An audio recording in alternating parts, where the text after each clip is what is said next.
Mga kababayan nating seniors, kung kayo ay 60 o 65 pataas at miyembro kayo ng SSS o GSIS, pakiusap lang. Huwag kayong mag-scroll pa kasi ang video na ito ay maaring nagkakahalaga ng 10,000 pesos para sa inyo. Hindi ito clickbait, hindi ito joke.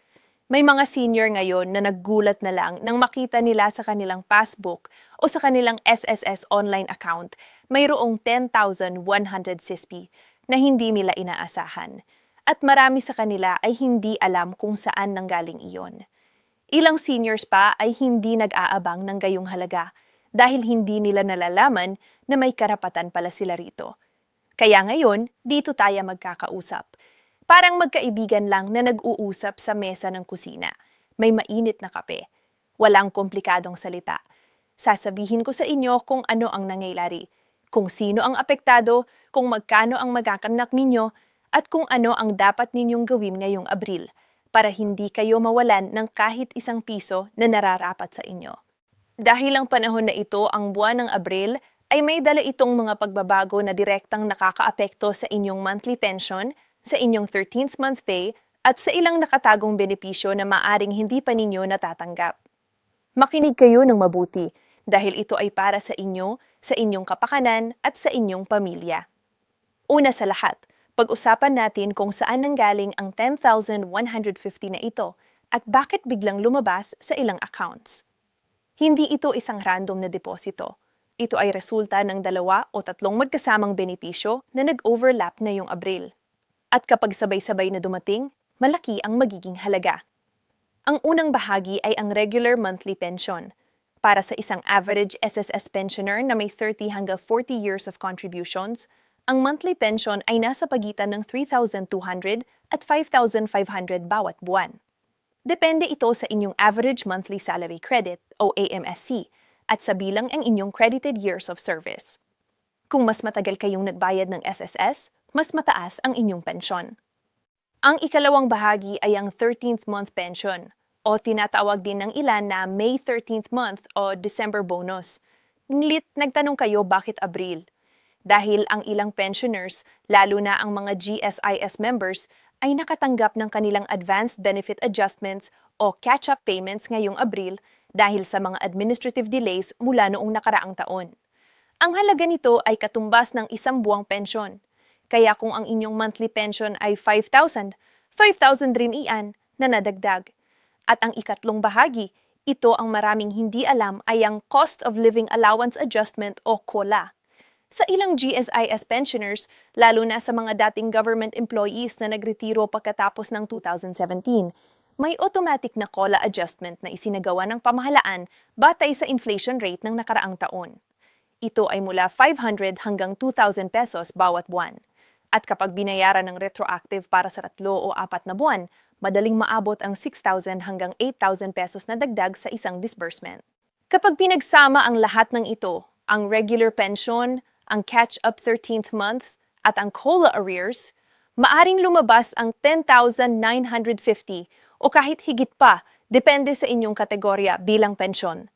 Kaya huwag kayong mag-alala kung hindi eksaktong ganon ang lalabas sa inyong account. Ang punto ay may mga dagdag na benepisyo na paparating ngayong Abril at Mayo na hindi pa alam ng marami. Ngayon, ang mahalagang tanong, sino ang kabilang? Hindi lahat ng seniors ay makakatanggap ng parehong halaga o ng lahat ng components na ito. Kaya hayaan ninyo akong ipaliwanag ng malinaw para malaman ninyo kung nasaan kayo. Para sa mga SSS pensioners, ang pinaka-apektado ay ang mga miyembro na nag-retire sa pagitan ng edad 60 at 65 at nagsimulang tumanggap ng pensyon bago pa man dumating ang 2024 pension adjustment. Kung kayo ay what they call an old pensioner, ibig sabihin ay nag-claim kayo ng pensyon bago ang 2019, malamang na hindi pa kayo nakakatanggap ng pinakabagong adjustment. Ito ay mahalaga. Maraming seniors ang natutuwa na may pension sila. Hindi nila alam na may kulang pa pala. Para naman sa mga GSIS pensioners, ang mga dating guro, pulis, sundalo, empleyado ng gobyerno, ang inyong sitwasyon ay kaunti pang naiba. Ang GSIS ay may mas structured na sistema ng adjustment at ang mga nagretiro bago ang 2021 ay may pending COLA adjustments na ngayon ay unti-unting nire-release. Kung kayo ay miyembro ng GSIS at hindi pa kayo nakatanggap ng anumang notice tungkol sa adjustment, mahalagang makipag-ugnayan sa pinakamalapit na GSIS branch sa inyo o mag-login sa inyong GSIS e-card account. May isang espesyal na grupo rin na dapat laging alalahanin, ang mga survivorship pensioners. Ito ang mga asawa o anak ng pumanaw na pensioner na ngayon ay tumatanggap ng survivorship pension. Ang mabuting balita ay ang mga adjustments na ito ay naaangkop din sa kanila, proporsyonal sa pension na tinatanggap nila. Kaya kung kayo ay vyuda o vyudo na tumatanggap ng survivorship pension, abangan rin ang inyong account ngayong Abril at Mayo. Isa sa pinaka-stressful na bagay para sa ating mga seniors ay ang pagantay, lalo na kung hindi ninyo alam kung kailan darating ang pera. Kaya hayaan kong ibahagi ang karanasan ng maraming pensioners ngayon para magkaroon kayo ng ideya. Para sa mga SSS pensioners na gumagamit ng UMID card o SSS linked bank account, ang disbursement ay karaniwang sumusunod sa inyong birthday month schedule. Kung ang inyong birthday ay Enero hanggang Marso, ang inyong April adjustment ay maaaring nakabatch na para sa release sa unang 2 linggo ng Abril. Kung naman ang inyong birthday ay April hanggang Hunyo, expect ninyo ang release sa ikalawa hanggang ikatlong linggo. At para sa mga birthday mula Hulyo kataas, maaaring pumasok ito sa katapusan ng Abril o simula ng Mayo. Para sa mga GSIS pensioners, ang payout ay karaniwang mas predictable. Kung kayo ay gumagamit ng GSIS e-card na nakalink sa Land Bank, ang pensyon ay automatic na pinakredit bawat ika-15 at ika-20 ng buwan. Ang mga additional adjustments ay maaaring dumating sa ibang schedule, kaya suriin ninyo ang inyong account kahit isang beses sa isang linggo na yung April at Mayo. Para sa mga nakatanggap ng pensyon sa pamamagitan ng postal money order o sa pamamagitan ng authorized representative sa opisina, mangyaring mag-ingat. Ang mga adjustment payments ay hindi lading kasama sa regular na postal disbursement.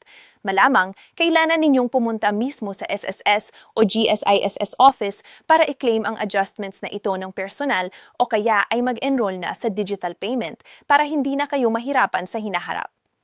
Ngayon, pag-usapan natin ang bagay na karaniwang hindi sinasabi ng mga video tungkol sa pensyon at ito ay mahalaga. Kapag may dagdag na pera na paparating, may ilang sitwasyon na bawas din ang maaaring mangyari at kung hindi kayo handa, magugulat kayo. Ngayon, ang una ay ang Medicare o PhilHealth Premium Deduction. Kahit pensioners, may ilang cases na nagdededuct pa rin ang SSS ng PhilHealth contribution mula sa inyong monthly pension. Lalo na kung ang inyong pension ay lumagpas sa isang particular na threshold matapos ang adjustment. Suriin ang inyong pension slip o bank credit details kung may bagong deduction na lumagas. Ang ikalawa ay ang loan amortizations. Kung mayroon kayong outstanding SSS or GSIS loan, salary loan, housing loan o emergency loan, ang mga ito ay patuloy na binabawas sa inyong pension. At kapag may adjustment sa inyong base pension, posible ring mag-adjust ang inyong loan deduction calculations.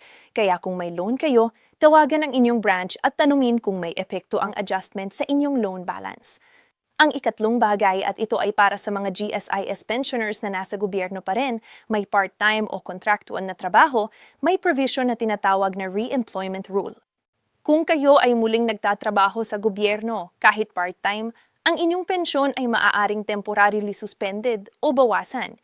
Ito ay isang rule na maraming hindi alam at maraming seniors ang nagulat nang matuklasan ito. At ang pang-apat na bagay, ang income tax. Ang magandang balita ay ang mga SSS at GSIS pensyon ay karaniwang tax-exempt sa Pilipinas sa ilalim ng Republic Act 4917 at iba pang batas. Ngunit kung kayo ay may ibang source na income, halimbawa ay may negosyo o may upa ng lupa, ang inyong pensyon ay maaaring kasama sa computation ng inyong total taxable income. Kung hindi kayo sigurado sa inyong tax status, kumonsulta sa isang accountant o sa inyong lokal na BIR office. Maliban sa 10,950 na aming pinag-usapan, may mga ibang benepisyo na maraming seniors ang hindi pa natatanggap dahil hindi nila alam na mayroon pala silang karapatan dito. Ang una ay ang SSS Retirement Differential. Kung kayo ay nag-retire at nakatanggap ng lump sum noong 60 taong gulang at ngayon ay 65 na kayo, mayroon kayong karapatang mag-apply muli para sa monthly pension sa halip na mag-continue ng lump sum setup. Maraming seniors ang hindi nag-a-apply ng monthly pension kasi akala nila ay nakasettle na ang lahat. Ang monthly pension ay karaniwang mas malaki sa mahabang panahon kaysa sa isang beses na lump sum. Ang ikalawa ay ang SSS funeral benefit at death benefit para sa pamilya. Kapag pumanaw ang isang pensioner, ang pamilya ay may karapatang mag-claim ng funeral benefit na hanggang 20,000 pesos. At ang survivorship pension ay maaaring ipatuloy ng asawa o ang mga qualified na anak. Ngunit ang problema ay maraming pamilya ang hindi nagre-register ng kamatayan ng pensioner sa SSS o GSIS agad, kaya nawawala ang ilang buwan ng benepisyo. Kaya mahalaga na malaman ng inyong pamilya kung saan kayo naka-enroll at kung paano mag-claim. Ang ikatlo ay ang sickness and disability benefits. Kahit pensioner na kayo, kung kayo ay nagkasakit o naging may kapansanan, may karapatang mag-apply ang inyong dependents ng karagdagang disability supplement mula sa SSS. Hindi ito otomatiko, kailangan itong i-apply. At ang pang-apat na nakatagong benepisyo ang GSIS Pension Loan. Para sa mga GSIS pensioners, may programa na nagbibigay ng low-interest loan na direktang ibabawas sa inyong pensyon. Ito ay mas mababa ang interest rate kaysa sa karaniwang bangko o paluwagan at ito ay maaaring gamitin para sa medikal na pangangailangan, ayos ng bahay o pang-aral ng apo. Maraming seniors ang hindi alam na available pa rin ito kahit retired na sila. Kung kailangan ninyong pumunta sa opisina para ayusin ang inyong account o i-claim ang inyong adjustments, narito ang ilang practical na payo mula sa karanasan ng maraming seniors. Una, pumunta ng maaga, ideally bago mag-8 ng umaga. Ang mga SSS at GSIS branches ay siksik ng tao kapag tanghali na. Kung maaga kayo, mas mabilis ang serbisyo at hindi kayo mapapagod. Ikalawa, magdala ng lahat ng dokumento. Ang SSS o GSIS ID, ang inyong valid government ID, ang inyong passbook o ATM, at ang anumang sulat o notice na natanggap ninyo mula sa SSS o GSIS. Mas mahirap ang proseso kung kulang ang dokumento. Ikatlo, gamitin ang online na sistema kung kaya ninyo.